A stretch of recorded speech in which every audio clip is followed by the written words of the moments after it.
So I'm Sarah Hill. I'm the CEO of StoryUP Studios, and we have a product called Healium. We're located in Columbia, Missouri and Eugene, Oregon. And we're here to talk a little bit about how you can power these experiences with your thoughts and emotions and your brain patterns via your wearables. Would love to tweet with you either at Sarah Midmo, S-A-R-A-H, M-I-D-M-O, or Healium XR, and Healium is spelled H-E-A-L-I-U-M, like healing, not necessarily the gas, so Healium XR on Twitter. Would love to hear your comments. So this is a look at a little of the people who are creating these experiences. We're a mix of neurofeedback specialists, storytellers, cinematographers, people who've had successful exits, game designers, people who've built impressive programs with gaming, and also clinical expertise and built businesses as well. And we do a lot of this, creating and testing and creating. And it's kind of like you have someone on the other side of a screen who is doing brain maps on some of the augmented and virtual reality content that we create to try to figure out how are these experiences impacting brain patterns and heart rate, and how can we craft them in such a way that they optimize the ability to impact their physiology. We call it VR-ceuticals or AR-ceuticals in a way, not meant to be any kind of replacement for psychotropic medication, but a self-awareness tool that allows people to become more self-aware of their emotions. My background is as a journalist. I spent 20 years telling stories, first in radio and then in television. We covered a lot of trauma, a lot of ugliness in the world, the aftermath of the tsunami, and started experimenting with augmented reality with Hangouts. Some of you guys in this room were in Hangouts where you were using face filters back in the day of 2011, 2012. And we started live streaming tours back to a group of veterans who weren't able to physically travel to see their memorials, and this is how we got into virtual reality. We were using Google Glass to be the arms and legs of these aging veterans who weren't able to physically travel to see their memorials in Washington, D.C., the World War II, Korea, Vietnam, all of those are on our platform. And we noticed that VR appeared to be affecting their physiology. In the thousands of tours that we have given, they all would have a similar reaction. And that reaction was, after they took off the headset, I like how I felt, can I watch it again? And so being a journalist, a naturally curious person, we got to wonder, what are these experiences doing to their physiology? And that's when we decided to study it.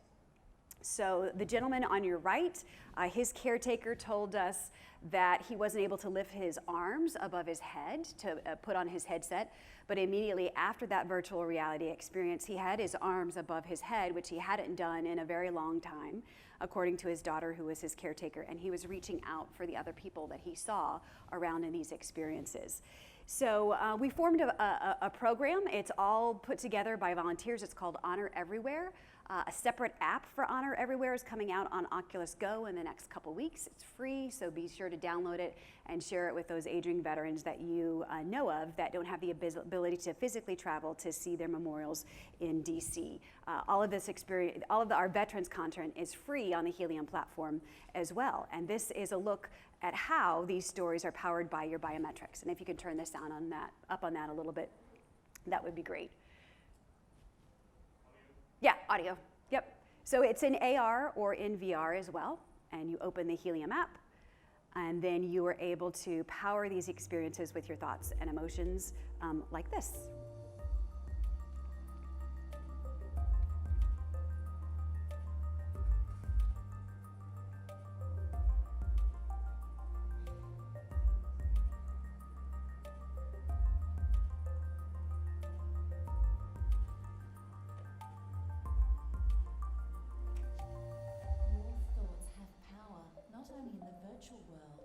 In the real world as well. You hear us use that a lot as a theme in our storytelling, is reminding people that their thoughts have power. And essentially what we're doing is allowing the user to harness their body's electricity as a storytelling input. And your body's electricity that is captured via your wearables, just like haptics, like audio, like any other input inside a story, has the ability to control the environment. So for instance, in this augmented reality experience, that's your heart rate, your BPM.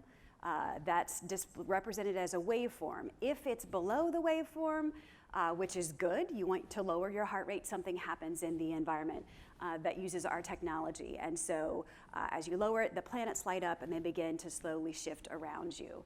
Again, it's like you're using your body as a remote control of sorts in order to control these virtual and augmented reality environments. And so as a journalist, I suffered a lot of stress. A lot of you probably might work at some workplaces where anxiety is an issue.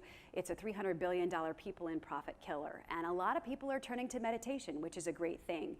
But with traditional meditation, it's almost unplugged in a way, in that you don't have the ability to see your feelings.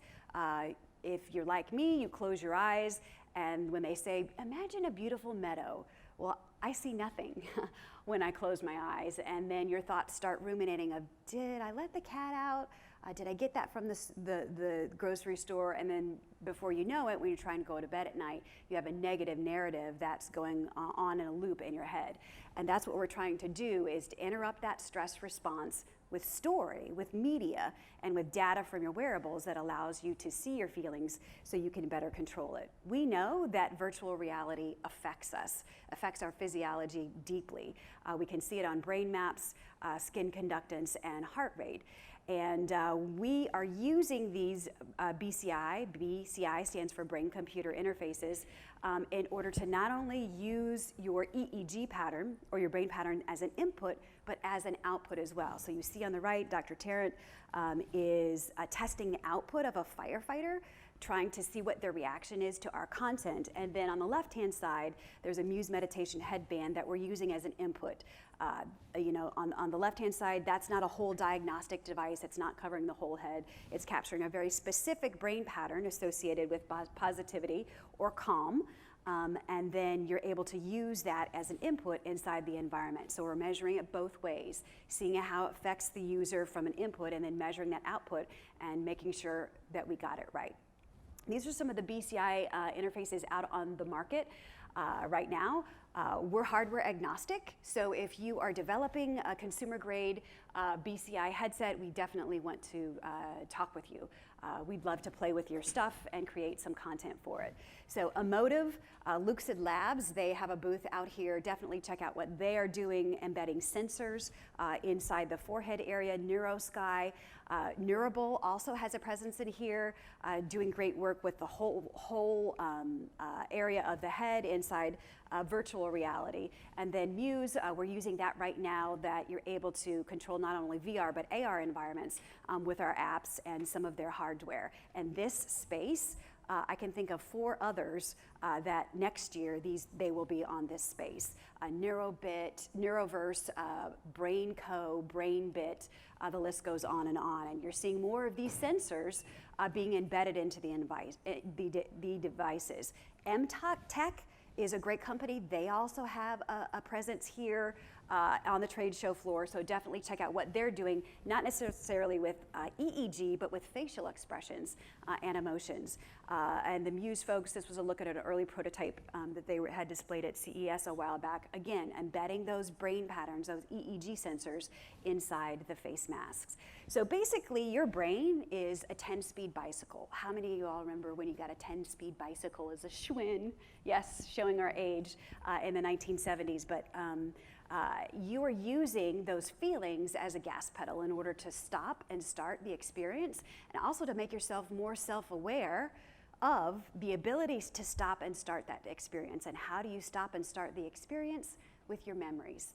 Emotion recall is a powerful tool to affect physiology, not only from a heart rate perspective, imagining that you are on a beach or in a calm area, but also from a brain pattern perspective. When you think differently, it affects your brain in therapeutic ways. It's a very simple premise behind this kind of biometric storytelling. There are lots of different brainwave patterns, gamma, alpha, theta, delta, and also beta. We deal a lot with the top 2. Because some of the devices that we capture, the top 3, because some of the devices that we use like to capture those, therefore that's what we can tell stories with. And it's not just one brain pattern that does one certain thing, it's a combination of them, and it's also a combination of where they are located. So it's not necessarily plug and play of, I'm gonna measure for this, and it's gonna be necessarily an output for that. And what we found through a lot of our experiences is that people aren't just watching the media, they are feeling it. So we did a documentary in Zambia about a group of people who literally have to crawl on the ground because they lack mobility and they're dragging their bodies through these mud and sharp rocks.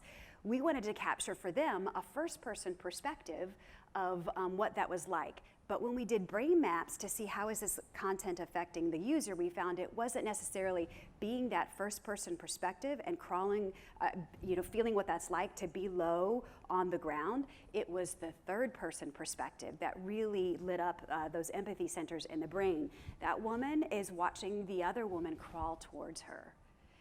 And that was what moved the needle for her in the brain pattern, not being the person, seeing the person and having a sense of empathy for them. So we thought that was really fascinating. There are more than 300 published studies on the therapeutic use cases of this media, therapeutic use cases of virtual reality. We have 2 published studies, and we have 2 more that will be coming out later this year. So this particular one, Frontiers in Psychology, Journal of Neuroregulation, both published studies on Healium's ability to reduce anxiety, increase feelings of positivity quickly in as little as 4 minutes. And we also have some that we'll talk about here in a moment as it relates to AR and how AR affects the brain. So you're looking at the high beta activity in the brain immediately before virtual reality, and that's what it looks like immediately after. We know that during it, it goes down, and after it continues to go down. We haven't had the ability to measure, do a longitudinal study on how long this lasts, but Dr. Tarrant likens it to a warm bath. It affects everyone differently. It might last for a few minutes, it might last for someone for an hour. Obviously, what we're creating is not a permanent solution that you can cure, your anxiety by using it once. Again, it's a self-awareness tool. It can quickly downshift that nervous system in order to interrupt that stress response. We've done a lot of study looking at gamma asymmetry and positive mood states among some stressful occupations and mindfulness VR for anxiety, showing that compared to just sitting there and resting with your eyes closed, virtual reality was able to significantly reduce on a state trait anxiety score inventory more than 30%. So our product Healium is used in areas of stress, things that suck, that you have to go through, chemotherapy, blood draws, and in mood score surveys, tension significantly decreased and calmness increased in a very interesting population among them. Primarily, the younger population is showing the greatest effect of these media experiences. So in that younger population, which is ages 15 to 19 that were getting blood draws with the American Red Cross, that tension was the most profoundly reduced in that younger population.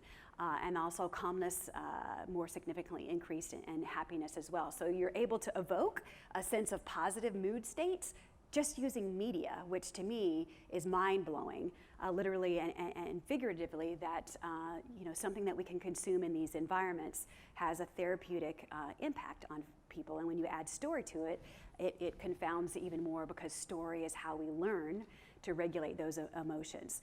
So this is looking at augmented reality. This will be published soon.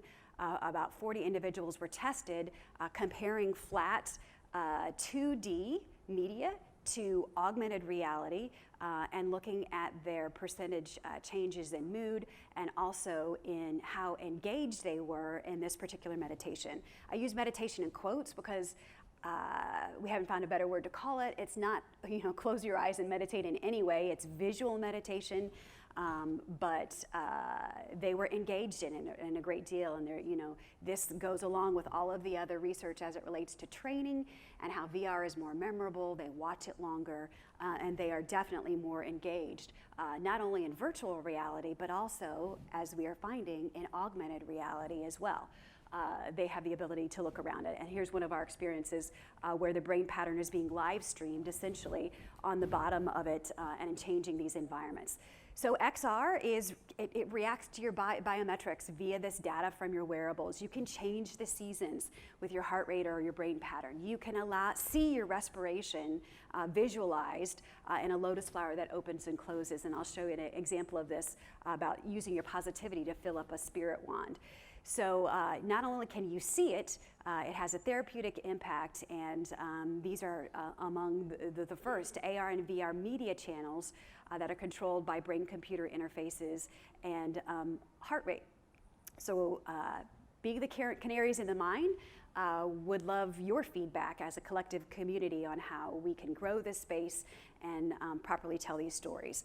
So that blue line that you see at the top, that's a particular brain pattern that's associated with positivity, feelings of love, joy, appreciation, captured via a BCI. And if you keep that feeling state above that red bar, this magic snow globe in the story lights up. The glitter starts to fly inside the snow globe, and you're able to control it. You can also control that settings wheel up and down, and I'll talk about that in just a moment. Not everybody's brain patterns are the same. Just because your arm is longer than my arm does not mean that it's any stronger, and it does not mean you're positive or negative. This is not a diagnostic tool in any way, it's a reference point. So you have the ability inside the experience to toggle those settings higher and lower so that it doesn't always stop and start inside there, because you're powering these experiences with your brain and with your heart. So we're using those feeling states and those mood states as a gas pedal. One of our users, he's a chronic pain patient, and talks about how for him, his wounds are where the light enters him. So we created an experience where he is actually able to use his feeling states in order to draw the light towards him or to make it go out into the world. So again, making you more self-aware of those emotions and what you need to think about or recall to make that light go out or light go in, because as visual people, that's how we learn. We build these experiences with AR Kit, AR Core inside Unreal Engine and Unity as well, using our technology, which allows you to modify these experiences. Storyboards look very boring, and we used to have very elaborate storyboards that were like in a round and tried to find the different perspectives. And what we found, storytelling in the immersive world, while it is different, ultimately is very similar because you still have a frame inside augmented reality or virtual reality, but it's just that the viewer has the ability to control that frame. So we add neuro as an input. What are we using it as an input, whether it's positivity or whether it's heart rate? Again, you see that live streaming, if you will, of their bioinformatics on the bottom of the screen. You can toggle it on or off if you don't like that. If that feeling state is above a certain threshold, then butterflies will hatch out of that chrysalis, and for every one that you get a point. In this particular experience, there's a story about metamorphosis and about how change in human life takes time. You're learning about that metamorphosis, you're seeing your feelings, and you're becoming more self-aware so that when you get in a stressful situation, I can remember those butterflies. There are some schools that are using biometric storytelling and these experiences when their child gets timeout. So instead of getting a timeout, they get a Healium out, and that child is then able to go and hatch butterflies as opposed to go and get your act together. What does that mean to a junior high student? Well, it means go use your feelings to hatch some butterflies and then remember them when you get in that stressful situation. We've learned a lot about biometric storytelling, and here's what we got wrong. You need difficulty settings. Everybody is different. When we first created our platform, we didn't give people any instructions, which they were like, how am I supposed to power this? And you have to tell them, recall a happy memory, recall a time when you felt calm. So they know what fuel that they are using in order to power the experience. They have never driven anything, chances are, with their biometrics. And it's like riding a backward bicycle. You will find people who already have an established mind-body connection will jam in it. And other people who haven't, like myself, are like, oh my gosh, how do I control my own thoughts? I've never had, the ability to do that. Also not considering past experiences.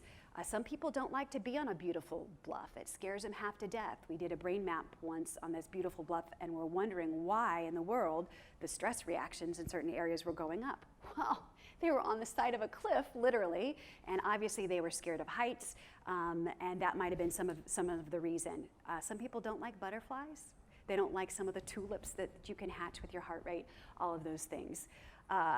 People sometimes will use it and will say, so will this tell me whether or not I'm positive or negative? No, it will not tell you whether you are a positive or negative person. Think of this as, it's a reference point that allows you to control something. And again, you can move that red bar up and down. Don't want to change the scenes a whole lot. You can imagine when you're using your feelings to power these experiences, they don't need a whole lot of stimuli. And also, the very first thing that people do when they put on these AR or VR experiences that are controlled by their wearables data is they say, is that really me? I don't think that's me. And so you either have to scare them or otherwise allow them to see their brainwave shift, and then they realize, oh, when they see it shift suddenly, according to stimuli or clap behind them or something like that, instantly they realize, oh my gosh, that's my brain pattern, that's my brain pattern. Touch also makes it go up. We had a teacher who was using Healium, and all of the students put their hands on the back of her neck. They had hands on the back, skin contact, and you would see that level of positivity go up, which was fascinating, to be able to have that barometer. These new tools, while they are a powerful tool for emotion and are powerful for remote control and have some positive impacts on physiology, we also need to be careful with how we wield these new tools and ensuring that our users' biometric information is safe.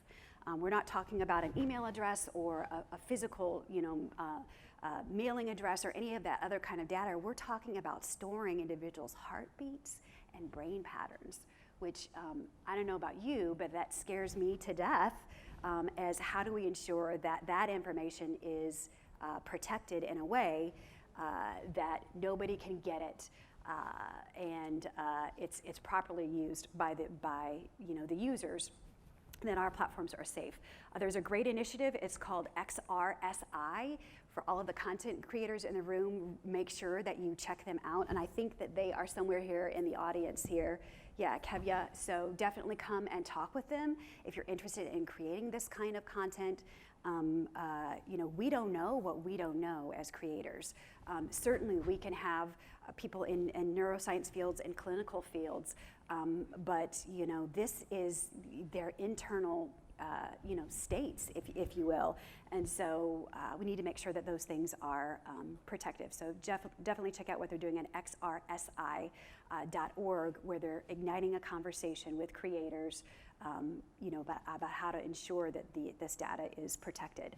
You see, in this experience, you're using your feeling of positivity to fill up a spirit wand, and you're able to cast a spirit animal out into the environment.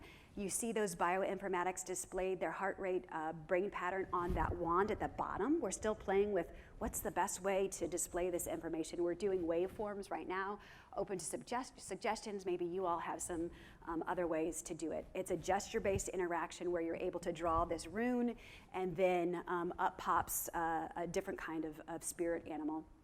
We built this in Unreal Engine as well. It's not out yet, but it'll be added to our Pro platform soon. This is a story that we just finished. It's up on our platform now, and it allows you to embrace the storm with your feelings. And so you're using the feelings of positivity or calm not necessarily to calm the storm, but to make it go further. The clouds will part. There's a story about the rain will cease, and then at the very end, there's a rainbow that comes up, and you're rewarded again for thinking a certain way and thinking positively. We build our AR experiences with AR Kit and AR Core. This was built in AR Kit, and it's controlled by a smartwatch.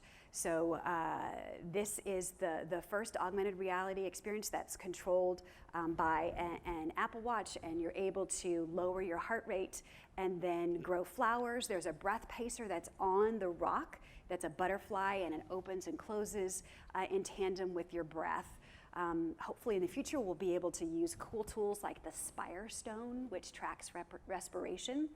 It tracks belly breathing, and you're actually able to control that butterfly with your breath. So we're really excited about the opportunity to do that. This is a snow globe that we created, and the story is meant to be for an area of confined stress. So in this particular magic snow globe, though, it's not confined. We've blown the glass away, and you have an infinite view, and you can see for miles and miles, and it's beautiful, and you can make it more beautiful, again, by using your feelings of positivity, feelings of calm, lowering that heart rate. As you do that, the flurries start to fly inside this magic snow globe. The glitter comes up around the screen, and you're able to make it more beautiful. As I wrap up here, I would love to take some questions, but I just want to make you all aware of a program called Honor Everywhere. That was that veterans program that I mentioned. We have about 30 veterans now. It was, a longer waiting list, but about 30 veterans who are on waiting list, waiting for us to send them VR kits so they can virtually visit their memorials. They're not able to physically travel on something called honor flights, which are real physical flights that fly veterans to Washington, D.C. So we're losing these men and women at a rate of 500 a day. And sadly, the memorials were built too late for them to be able to physically see it. So this is their only way that they have to see it. And would definitely encourage you to tell other veterans about the Honor Flight program in their area. If they're not able to go on an Honor Flight program, tell them about honoreverywhere.com. And we're also looking for donations of Oculus Go to send to the hubs or any other standalone headset that you have, Mirage Solo, things like that. The mobile devices, those family members aren't able to navigate it. So it really needs to be standalone and not have a heavy gaming PC attached to it. So, would love for you guys to check out that program and tell more people about it. Bottom line, stress is the 21st century epidemic, according to the World Health Organization. And, we can't keep popping pills. We need to provide people some virtual peace, some drugless solutions that make them more self-aware. Again, that their thoughts have power to control things, not only in the virtual world, but in the real world as well. That is my email, Sarah with an H, Sarah at story-up.com. The .com seems to have gotten eaten there, but definitely emailing me. If you're an artist that creates and wants to set a biometric input with what you create, reach out to us. You are a game designer, you're a therapist, you work in an area of stress, you have some feedback for us. Our arms are wide open. We would love to collaborate with you, and can also go to tryhealium.com to check out more on that. And I'll leave you with this note from Dr. Tarrant shift their own brain about storytelling into a more positive alignment. Because we know, for example, that if somebody has a lot of fast brainwave activity, you might call it beta or beta 2, high beta.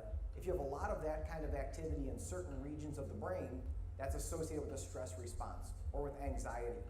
And so what we are able to demonstrate is that by immersing yourself in one of these nature-based mindfulness experiences, we're able to decrease that fast brainwave activity, and in some cases increase slow brainwave activity like alpha brainwaves that are associated with a relaxed internal state of consciousness. And so not only are we seeing that people report feeling better after these experiences, yes, they say, oh, I feel more relaxed. You can observe them taking a deep breath and a sigh of relief in the middle of these experiences. but we're actually able to show from a physiological perspective that their brain is changing. This is how we know that this works. Twice a day, thinking of using it maybe first thing in the morning as a way to kind of get them oriented toward their day. Think of it as a morning meditation, and then maybe again either at their lunch break or even immediately after work. One of the ways that these tools can be very powerful is as a very quick and efficient way to downshift the nervous system. So if you think about that, doesn't it make sense that if you used one of these interventions several times a day as a way to interrupt the stress process, that impact is going to be much greater over the course of the day?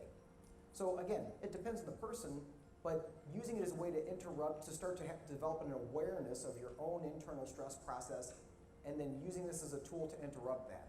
This is really the power and the beauty of this. It provides an escape for people who may not be able to get away.